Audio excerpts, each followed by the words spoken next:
রে দুনিয়া দুনিয়া থাকার জায়গা না ফেরার দেশে যাইবা একদিন ফেসে না ফেরার দেশে যাইবা একদিন ফেসে আর তো ফিরে আইবা না রে দুনিয়া দুনিয়া থাকার জায়গা না দুনিয়া থাকার জায়গা নয় রে দুনিয়া দুনিয়া থাকার জায়গা না নগর কাছে জীবন তোমার মরণ ঘরের পিছে পরাণ পাখি দিলে ফাঁকি সবই তোমার মিশে নগর কাছে জীবন তোমার মরণ ঘরের পিছে পরাণ পাখি দিলে ফাঁকি সবই তোমার মিশে চোখ ফুটিলে একবার তুমি হায়রে চোখ ফুটিলে একবার তো ফিরে আইবা না দুনিয়া থাকার জায়গা না দুনিয়া থাকার জায়গা নয় রে দুনিয়া দুনিয়া থাকার জায়গা নয় বলগল ওলা বিকমালিহি كشف الدجى بجماله اسمة جميع خصاله صلى عليه وآله الحمد لله مخصص محترم اتجاهي যশোর জেলা মনিরামপুর থানার অধীনে কোদলাপাড়া পূর্বপাড়া কদমতলা মসজিদ কমিটি ও যুব সমাজের উদ্যোগে বিশাল 2 দিন ব্যাপী তাফসীরুল কোরআন মাহফিলের শেষ রজনী সুনামধন্য সভাপতি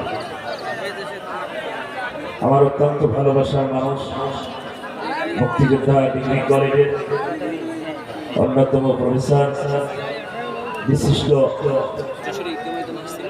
সমাজসেবক বিশিষ্ট শিক্ষা অনুরাগী আপনাদের দেশের কৃতি সন্তান আলেমদের নয়নের মণি মানুষ গড়ার কারিগর প্রফেসর মোহাম্মদ জাহাঙ্গীর হোসেন আল্লাহ তারি গোলামকে হায়াতে তৈয়বা সিয়াতে কুল্লিয়া দান করুন সবাই বলেন আমিন আরেকটু আসতে বলেন আমিন বাঙালি তো সবসময় উল্টা বোঝে এই জন্য তো আয়না ঘর তৈরি হয়েছিল কথা বলে ঠিক না আমাদের কাজকর্ম আমাদের ব্যবহারের কারণে আয়না ঘর হচ্ছে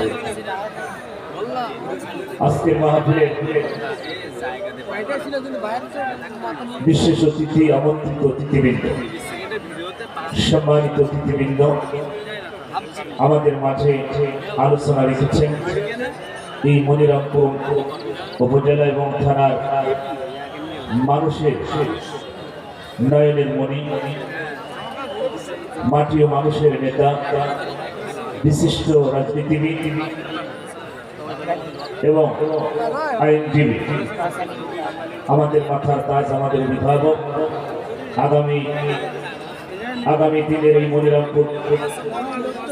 মনিরামপুরের আসনে যিনি কান্ডারি হতে যাচ্ছেন জনাব গাজী অ্যাডভোকেট এনামুল হক সাহেব আল্লাহ তাআলা গোলাম ইসলামের জন্য দ্বীনের জন্য কোরআনের জন্য কবুল করে নিন আরেকটু আসতে বলেন আরেকটু আসতে বলেন আপনাদের কি গলা শুকিয়ে গেছে নাকি দেশ তো স্বাধীন হয়ে গেছে কি কথা ঠিক না দেশ তো স্বাধীন হয়েছে ভয় আছে কি আপনাদের সামনে আগে যিনি কথা বলেন উনি কি আপনারা কি জানছেন সিনিয়র জজ তিনি ভাষা মানে তিনি ভাষাতে যে এত সুন্দর হয় তাহলে তো আপনাদের কোনো ভয় নাই আছে কি আল্লাহ পাক তার গোলামকে হায়াতে তৈয়বা সিয়াতে কুল্লিয়া দান করুন সবাই বলেন আমিন আজকের মাহফিলের বিশেষ আলোচকবৃন্দ আলোচনা রেখেছেন আসবেন আমাদের বাংলাদেশের গর্ব কুষ্টিয়ার কৃতি সন্তান কোটি কোটি যুবকদের আইডল তারা নির্যাতিত আলেম দ্বীন আলহাজ হাফেজ মাওলানা মুফতি আমির হামিদা হাফিজাহুল্লাহ আল্লাহ তাআলা গোলামকে সুস্থতা দান করুন সবাই বলেন আমিন মঞ্চে বসে আছেন জাতির শ্রেষ্ঠ সন্তান ওয়ারাসাতুল আম্বিয়া নাইবে রাসূল, সম্মানিত পরিচালক, সামনে বসা দিনদার ইমানদার কোরআন প্রেমিক তাওহীদি জনতা, থেকে থাকলে সরকারি গোয়েন্দা বিভাগের প্রশাসন ভাইরা, জাতির বিবেক সাংবাদিক ভাইরা, আরো থেকে থাকলে পর্দার আড়ালে সম্মানিতা সরলা অবলা, অতি সাধবী অতি গুণী গুণান্বিতা মা ও বোনেরা, আমরা সর্বপ্রথম সেই মহান মনিবের দরবারে শুকরিয়া আদায় করছি, যে মহান মনিব আমাদেরকে ভালোবেসে মহব্বত করে এমন একটি জাহিলিয়া যুগ, আমরা ইতিহাসের পাতায় পড়েছিলাম আইয়ামে জাহিলিয়া যুগ, পড়েছেন না? আপনারা পড়েন নাই? আমরা ইতিহাসের পাতায় পড়েছি আইয়ামে জাহিলিয়া যুগ। সেটা বর্বরতার একটা যুগ ছিল, মূর্খতার যুগ ছিল, অন্ধকারের একটা যুগ ছিল, যেই যুগে আমার রাসূলকে পৃথিবীতে আগমন ঘটিয়েছিলেন। সেই মূর্খতার যুগ, বর্বরতার যুগ, আবু জেহেলের যুগ। কিন্তু আমরা দেখলাম 2024 সালে 5 আগস্টের আগ পর্যন্ত 15.5 বছর ছিল আওয়ামী জাহিলিয়া যুগ। কথা বলেন, আমরা আইয়ামে জাহিলিয়া যুগ পেয়েছি, আর এখন আমরা পেয়েছি আওয়ামী জাহিলিয়া যুগ। সম্মানিত ভাইরা আমার, বাংলাদেশে তিনি লেডি ফেরাউনে তিনি পরিণত ছিল। লেডি ফেরাউন, উনি তো ছিল পুরুষ ফেরাউন, আর ইনি ছিলেন লেডি ফেরাউন।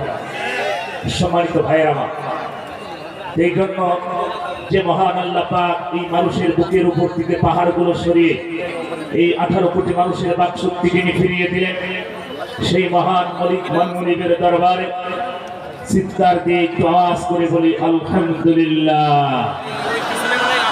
লাখ কোটি দরুদ বিশ্ব মানবতার মুক্তির দেশারি, ঘুরে ধরা সমাজের হাবার, আইয়ামে জাহিলিয়া যুগের হাবার, শাফায়েতের কান্ডারি জনাবে মুহাম্মদ রাসূলুল্লাহ সবাই বলি সাল্লাল্লাহু আলাইহি ওয়াসাল্লাম। সম্মানিত উপস্থিতি, আপনাদের কি কোনো ভয় আছে? মুফতি আমির হামজা আসেন, সন্দেহ আছে? আমি আর ভাইজান একই গাড়িতে আসছি, টেনশন নেই।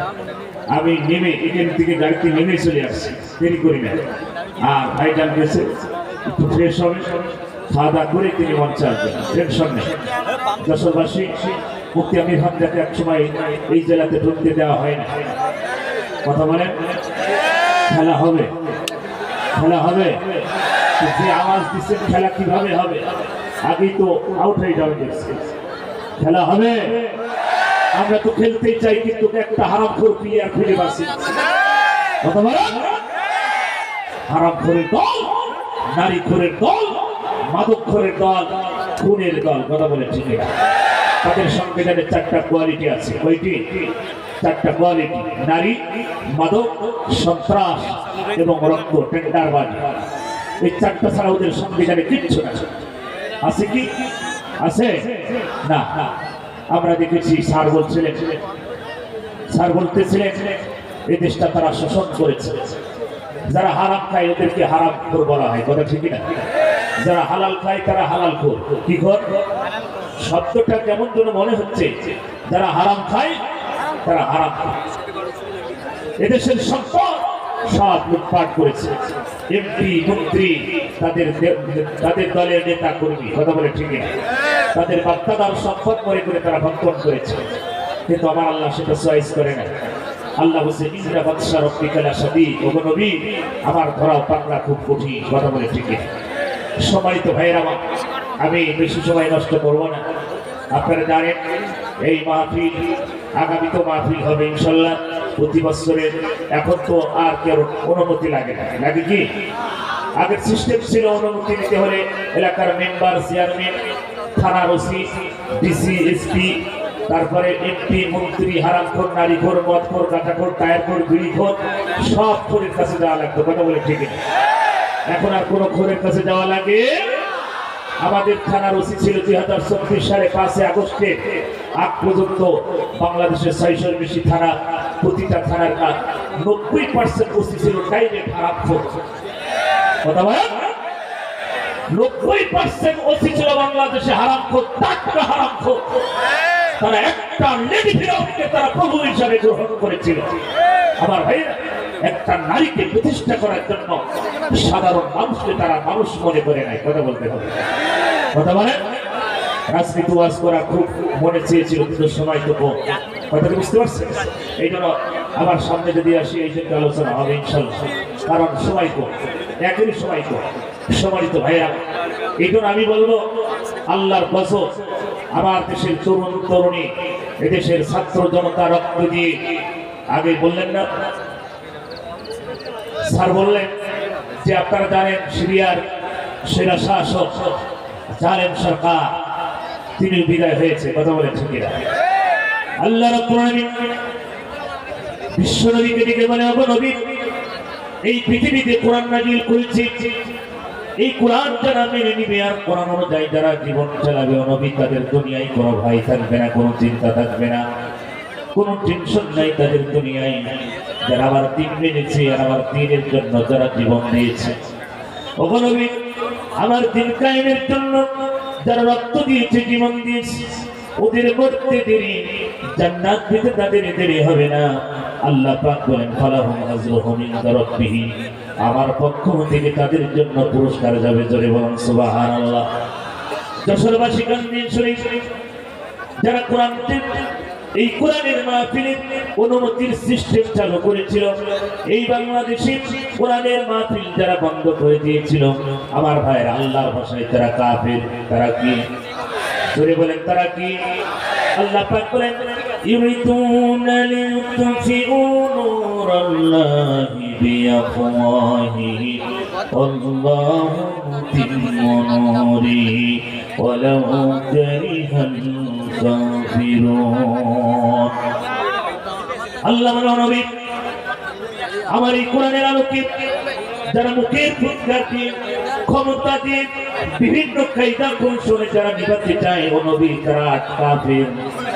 কিন্তু কাফেররা বোঝে না, ওরা জানে না আমার এই নূরকে আমি জ্বালিয়েছি, জ্বালাবো কিয়ামত পর্যন্ত জ্বলবে। আমার এই নূর কিয়ামত পর্যন্ত কোনো পৃথিবীর কোনো মানুষের ক্ষমতা নাই, তারা নিভাবে। কথা বলেন ঠিক কিনা? কিন্তু আমার এই নূরকে যারা নিভাতে চায়, ওরা হচ্ছে টাটকা কাফের। আর কাফের মারা গেলে তার জানাজা করা জায়েজ নাই। এই যশোর জেলাতে যারা কোরআনের মাহফিল বন্ধ করেছে, ৪০ ধারা জারি করেছিল, যশোরবাসী, মনিরামপুরবাসীদেরকে আমি বলে যাই, আল্লাহর কোরআনের মাহফিল যারা চালু সৃষ্টি করেছিল, অনুমতির চালু যারা চালু করতে চেয়েছিল, আল্লাহর কোরআনের মাহফিল যারা বন্ধ করেছে, তাদেরকে বেছে বেছে যদি মারা যায়, ওদের জানাজা করা যায় হবে না, ওদের শ্মশানে পড়াতে হবে। কারণ আমার আল্লাহর কোরআনে ওরা বাধা দিয়েছে। আল্লাহর ভাষায় ওরা টাটকা কাফের, নির্ভেজা। কথা বলে সম্মানিত ভাইয়েরা, এত জলে কেন? জলে তো তাদেরই যারা এই বাংলাদেশে ইসলাম চাই না।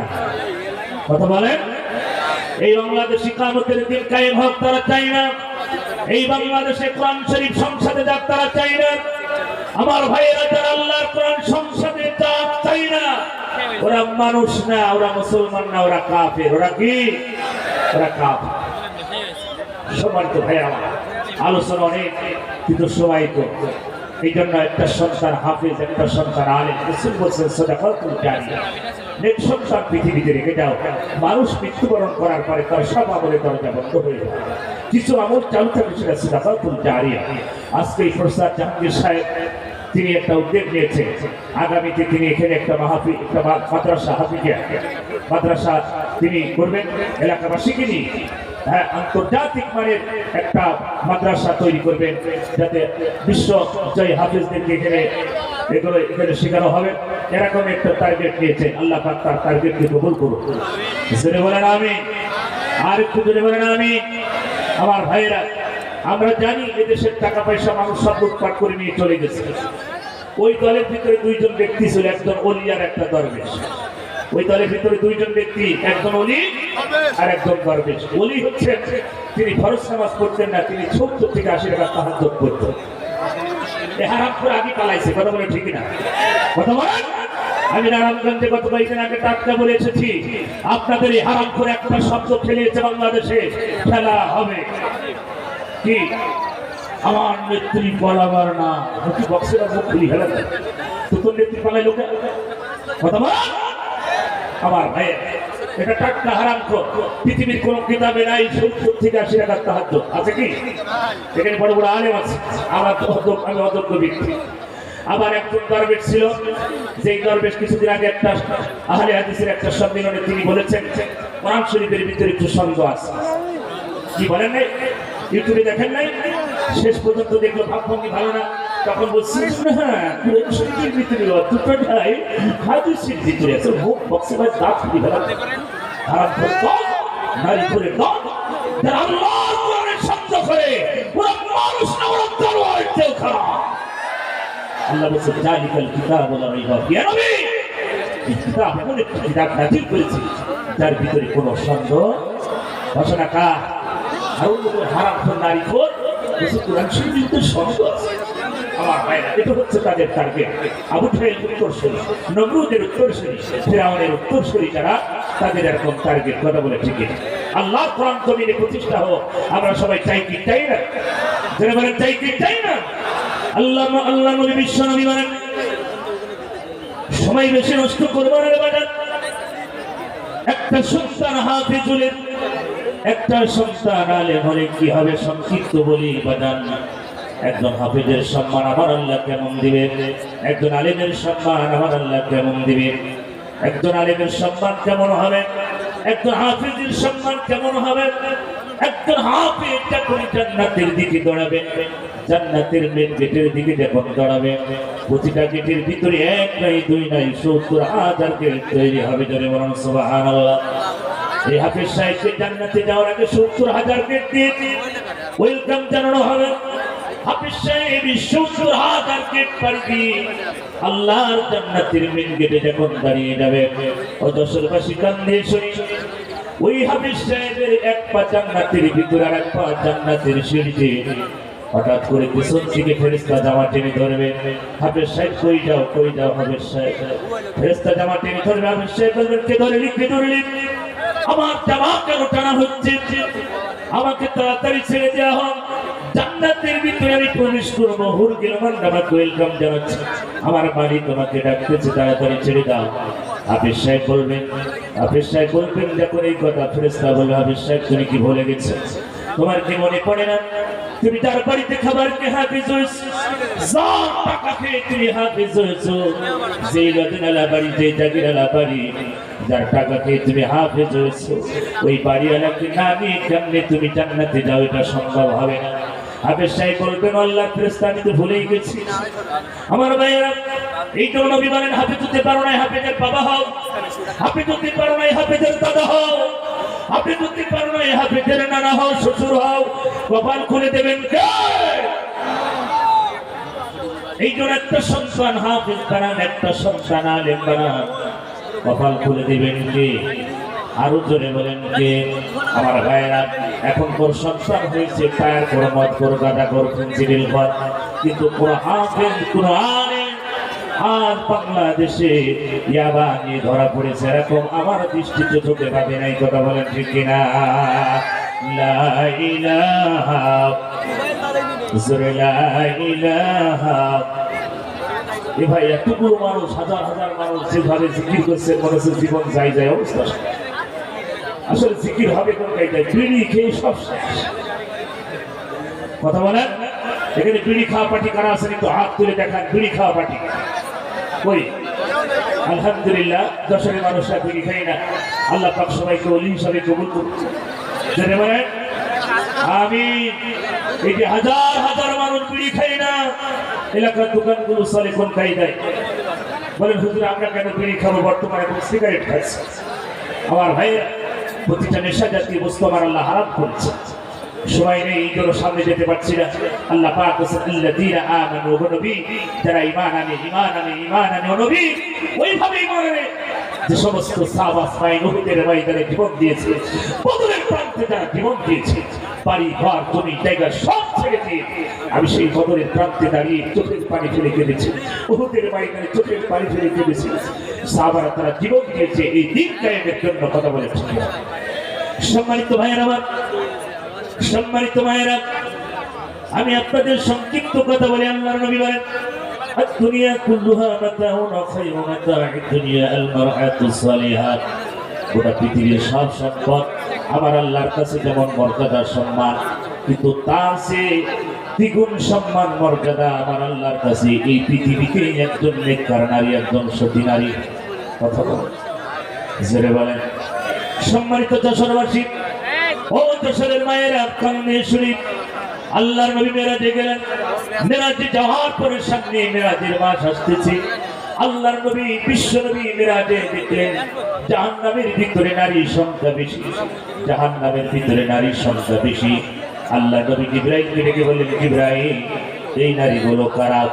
জাহান্নামের ভিতরে এত চিৎকারের আওয়াজ আমি সইতে পারি না রে জিবরাইল। হ্যাঁ জিবরাইল, এই নারীগুলো কারা? আল্লাহর নবী চোখের পানি ফেলে হাওয়া করে কেঁদে ফেললেন। জিবরাইল বলেন, ইয়া রাসূলুল্লাহ, ইয়া হাবিবাল্লাহ, দুনিয়াতে সমস্ত নারীরা যারা ঠোঁটের সাথে বস্যিবাদী যাকে ঝোলানো হয়েছে, নারীগুলো এত চিৎকার দেয়।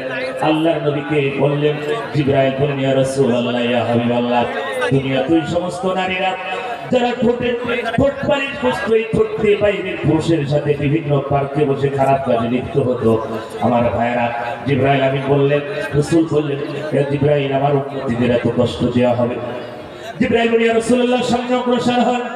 আমার নবী আরেকটু সামনে অগ্রসর হলেন। আল্লাহর নবী বিশ্ব নবী অগ্রসর হওয়ার পরে আরেক শ্রেণীর নারীদেরকে দেখতে পেলেন জাহান্নামের ভিতরে। এক শ্রেণীর নারীদেরকে স্তনের সাথে জাহান্নামের বর্ষি বাঁধিয়ে ঝুলে রেখেছে। নারীগুলো চিৎকার মারে, নারীগুলো একটু চিৎকার মারে। আল্লাহ নবী বললেন, জিবরাইল, হ্যাঁ জিবরাইল, এই নারীগুলো কারা? জাহান্নামের ভিতরে এত চিৎকারের আওয়াজ, জিবরাইল, এই নারীগুলো কারা? সঙ্গে সঙ্গে জিবরাইল বলেন, ইয়া রাসূলুল্লাহ, ইয়া হাবিবাল্লাহ, দুনিয়াতে ওই সমস্ত আপনার উম্মতীরা যারা বুকে কাপড় ব্যবহার করে নাই, ওড়না ব্যবহার করে নাই, বুক কুসু করে যারা সমাজে চলেছে, বাইরে পুরুষকে আকর্ষণ করার জন্য যারা বাইরে ঘোরাফেরা করেছে, আল্লাহর নবী বিশ্ব থেকে চোখের পানি ফেলে হাওয়া করে কেঁদে ফেললেন, জিবরাইল, আমার উম্মতীদের এত কষ্ট দেওয়া হবে।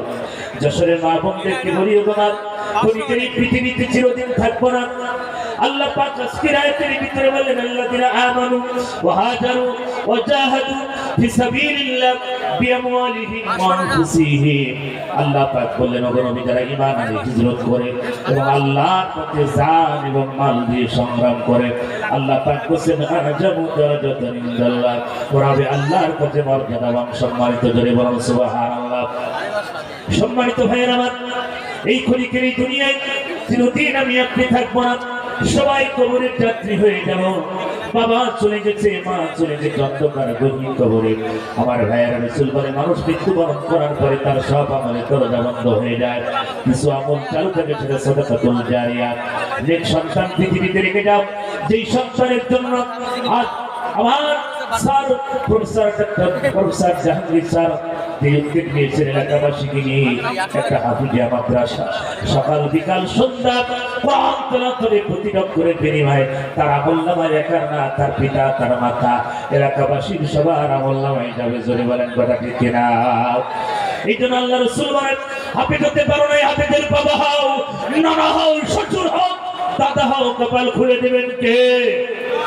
ও মদিনাপুরবাসী, কান্দি শুনি, ক্ষণিকের এই দুনিয়ায় চিরদিন থাকবো না।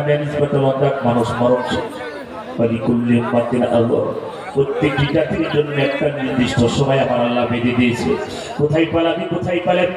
পৃথিবীতে কত মানুষ চলে গেল, ফিরাউনের শাসন থেকে ছিটতে ফেরি ইতিহাস পড়েছি, কিন্তু লেডিস ফিরাউনের শাসন আমরা বাংলার জমিনে দেখলাম। সম্মানিত ভাইয়ের আমার, ক্ষমতা চিরদিন থাকে না, সব ক্ষমতার মালিক চিল্লায় বলেন কে? আরেকটু জোরে বলেন কে? এই জন্য আমি যশোরবাসীকে বলি, বাবার কবরে সন্তান যাবে না, সন্তানের কবরে বাবা যাবে না, মায়ের কবরে সন্তান যাবে না, মায়ের কবরে মেয়ে যাবে না, মেয়ের কবরে মা যাবে না। পৃথিবীতে কেউ কারোর কবরে যাবে না, যার যার কবরে সেই যাবে। মানুষ মৃত্যুবরণ করার পরে তার সব আমলের দরজা বন্ধ হয়ে যায়, কিছু আমল চালু থাকে, সেটা সাদাকাতুল জারিয়া। আমি দেখতে চাই যশোরবাসী, আমি মুসাফির মানুষ, গুনাহগার হতে পারি, মুসাফির আমি, এই হাত দিয়ে খাবার বিলাপ করেছি, দোয়া মিস্টেক হবে না। রাসূলের ভাষায় মুসাফিরের দোয়া মিস্টেক হয় না। বাজার দিয়ে এমন কোন আল্লাহর গোলাম আমি এই ময়দানে দেখতে চাই, হুজুর আমি 50,000 টাকা এই মাদ্রাসার জন্য, আগামী মাদ্রাসা করার জন্য আমি দিয়ে দেব। এই মাহফিল 2-3 লক্ষ লক্ষ টাকা খরচ। আপনারা জানেন বাজান, আপনাদের একটা টাকাও পিঠা যাবে না, প্রত্যেকটি টাকা এই মাহফিল সংক্রান্ত এবং হাফিজা মাদ্রাসার জন্য যা বেঁচে যাবে সব মাদ্রাসার জন্য আমার ভাইয়েরা এবছরের যুবকদের মাধ্যমে আগামী বছরে মাহফিল হবে মাদ্রাসার জন্য, কথা বলেন ঠিক কিনা? সম্মানিত ভাই আমার, সময় নষ্ট করবার আল্লাহ কোন গোলাম আছে কি এই ময়দানে? হুজুর বাবা নাই, মা নাই, হুজুর সেই বাবার জন্য মায়ের জন্য আমি 50,000 টাকা দিয়ে দিব নগদে বাকিতে। কি আছেন বাজার, কি আছেন একটু হাত বাড়িয়ে দিয়ে মুসাফির মানুষ দোয়া করে দিয়ে যাওয়া। কত টাকা কত পয়সা নষ্ট হয়ে